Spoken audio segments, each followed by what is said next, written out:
Você sabia que uma tragédia que matou mais de 800 pessoas poderia ter sido evitada se o capitão tivesse prestado atenção aos sinais óbvios de perigo?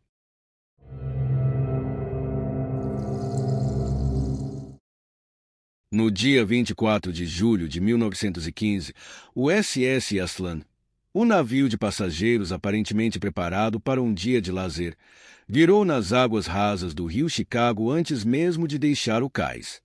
O que deveria ser uma travessia alegre para um piquenique se transformou no segundo pior desastre marítimo da história dos Estados Unidos, e a ironia cruel é que as medidas de segurança implementadas no navio podem ter contribuído para sua instabilidade mortal. A história do SS Aslan é repleta de negligência, decisões equivocadas e momentos de heroísmo em meio ao caos. Com mais de 2.500 pessoas a bordo, muitas delas famílias de trabalhadores imigrantes, o tombamento deixou centenas de corpos espalhados pelas águas e mergulhou Chicago em luto. Apesar da gravidade, o evento foi rapidamente esquecido pela história, talvez porque as vítimas não fossem ricas ou famosas, mas humildes operários poloneses, tchecos e húngaros em busca de um dia de descanso. O que aconteceu naquele dia? Quem foi responsabilizado? E como um jovem de apenas 17 anos se tornou o sapo humano ao salvar dezenas de vidas? Vamos mergulhar nessa história que é, ao mesmo tempo, um alerta sobre os perigos da negligência e um tributo à bravura diante do desastre. No dia 24 de julho de 1915, o SS Aslan era um dos 5 navios contratados para levar funcionários da Western Electric Company de Chicago a um piquenique anual em Elkhorn. A travessia, que cruzava o extremo sul do Lago Michigan até o Washington Park, prometia um dia divertido. Era um grande evento, um sábado de folga, uma oportunidade para famílias operárias escaparem da cidade e um momento perfeito para jovens trabalhadores solteiros se socializarem fora do ambiente da fábrica. Mais de 7.000 ingressos foram vendidos e os passageiros foram orientados a chegar cedo para garantir seu lugar. O SS Aslan estava atracado no centro de Chicago, próximo a Clark Street Bridge, sendo o primeiro navio a iniciar o embarque, por volta das 6h30 da manhã. O clima estava sombrio, com chuva leve, e muitos passageiros buscaram abrigo no convés inferior para se protegerem da umidade. O embarque foi rápido e, em menos de 1 hora, o navio alcançou sua capacidade de 2.500 passageiros. Documentos oficiais apontam que havia 2.573 pessoas a bordo, embora alguns relatos sugiram que esse número pode ter ultrapassado 3.000. Durante o embarque, o Aslan já mostrava sinais de instabilidade. Às 7h10, ele inclinou-se levemente para o lado esquerdo, mas logo voltou à posição normal. Os passageiros, animados, não se preocuparam. Contudo, apesar da clara instabilidade, o capitão Harry Pedizzo ignorou os sinais e continuou o embarque. Poucos minutos depois, às 7h20, o navio inclinou-se novamente para o lado esquerdo, e a inclinação foi se tornando mais acentuada. Já carregado e pronto para zarpar, o navio atingiu um ponto crítico. A água começou a entrar pelas aberturas próximas à linha d'água. Em questão de minutos, o SS Aslan tombou completamente para o lado. Por estar em águas rasas, o navio não afundou totalmente, mas ficou deitado de lado no fundo do rio. O tombamento repentino lançou muitos passageiros do convés superior na água. O rio Chicago tornou-se um caos, repleto de pessoas se debatendo, tentando desesperadamente se salvar. Trabalhadores do cais e pessoas nas proximidades correram para ajudar, jogando caixas, pranchas e tudo que pudessem encontrar para auxiliar os sobreviventes. Ellen Reaper, uma enfermeira da Western Electric, descreveu o horror. Alguns nadavam, mas a maioria se debatia. Muitos se agarravam a pedaços de madeira uns aos outros, afundando juntos. E os gritos? Os gritos eram o mais horrível de tudo. Para quem estava nos convéses inferiores, o cenário era ainda mais assustador. Conforme o navio inclinava, pessoas e objetos começaram a deslizar. Um piano, móveis pesados e refrigeradores se soltaram, esmagando os passageiros. George Goyette, Um sobrevivente relatou: uma multidão de homens, mulheres e crianças deslizava e caía junto com tudo que estava no caminho: caixas de lanche, garrafas de leite, cadeiras. Quando o navio virou completamente, todos foram jogados contra as escadas. Mesmo em meio ao desastre, houve atos de coragem. Um jovem jornaleiro, Abraham Blumenthal, pulou na água para salvar mulheres e crianças, arriscando a própria vida. Guardas, trabalhadores e cidadãos se mobilizaram para resgatar quem pudessem. Alguns passageiros no convés superior conseguiram subir no casco exposto do navio quando ele tombou. Um capitão de rebocador próximo usou sua embarcação para formar uma espécie de ponte flutuante, permitindo que alguns escapassem sem sequer se molhar. O que era para ser um dia de diversão se transformou em uma tragédia sem precedentes, marcada pela perda de centenas de vidas.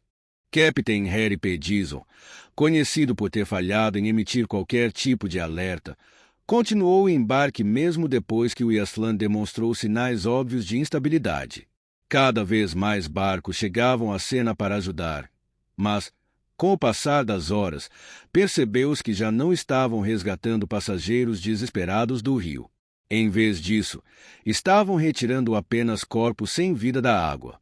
Os barcos de resgate começaram a se parecer com verdadeiros carros fúnebres flutuantes, com os corpos se acumulando nos convéses à medida que mais eram retirados do rio.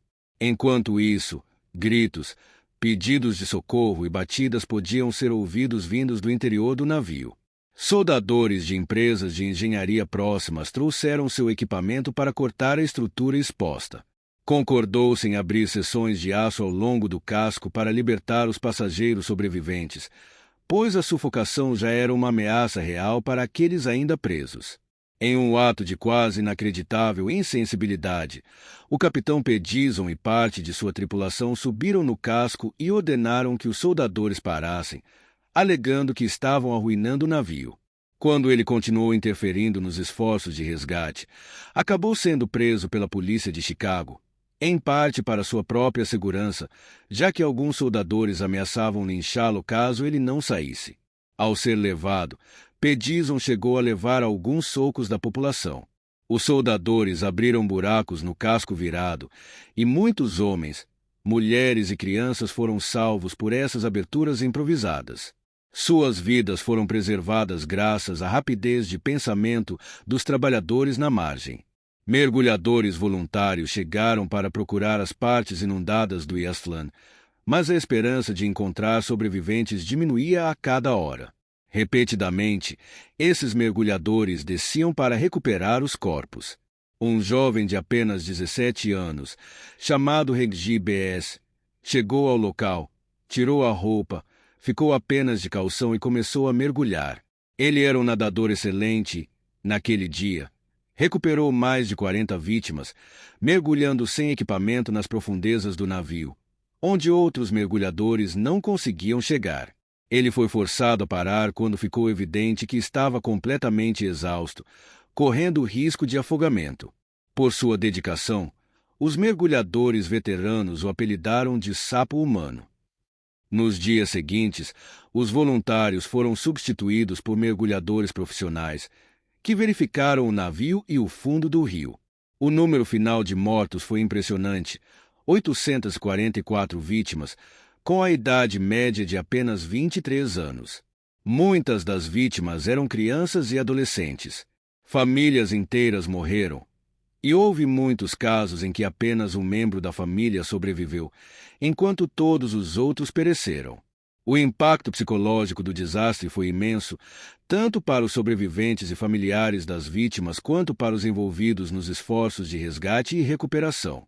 Relatos indicam que até mesmo capitães experientes e policiais endurecidos desabaram em lágrimas quando achavam que ninguém estava olhando. Ao investigar os fatos, os repórteres descobriram que o Yaslan tinha um histórico problemático. Lançado em 1913 e originalmente projetado para transportar apenas 500 passageiros, o navio quase virou em 1904 e novamente em 1906. Ele era claramente um barco mal projetado. O designer era um jovem recém-formado que frequentemente recorria ao seu antigo professor para obter conselhos durante a construção. Além disso, o Eastland era o único navio de passageiros já construído por aquele estaleiro. Sendo projetado para os grandes lagos, tinha um calado raso, flutuando sobre um casco quase plano. Com tanques de lastro inadequados, era uma embarcação pesada e instável.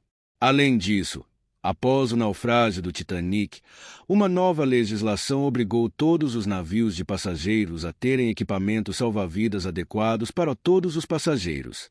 Para cumprir essa lei, o Eastland foi equipado com botes salva-vidas extras, 37 jangadas e quase 3.000 coletes salva-vidas, adicionando de 40 a 60 toneladas de peso extra, tudo no convés superior. Apesar de alertas de que navios com calado raso poderiam virar devido ao peso adicional, essas preocupações foram ignoradas. Ironia do destino. No dia em que o Eastland virou, nenhum colete salva-vidas foi distribuído, nem botes ou jangadas foram lançados. Após 24 anos de investigações legais, apenas um homem, o engenheiro Erickson, foi responsabilizado, acusado de má gestão dos tanques de lastro. Erickson morreu durante o processo legal, sendo visto como um bode expiatório conveniente. O capitão Pedison, embora aparentemente culpado de negligência, não enfrentou acusações. Os proprietários do navio também não sofreram penalidades, e as famílias das vítimas receberam quase nada em compensação. Diferentemente do Titanic, o Eastland não tinha passageiros ricos ou famosos.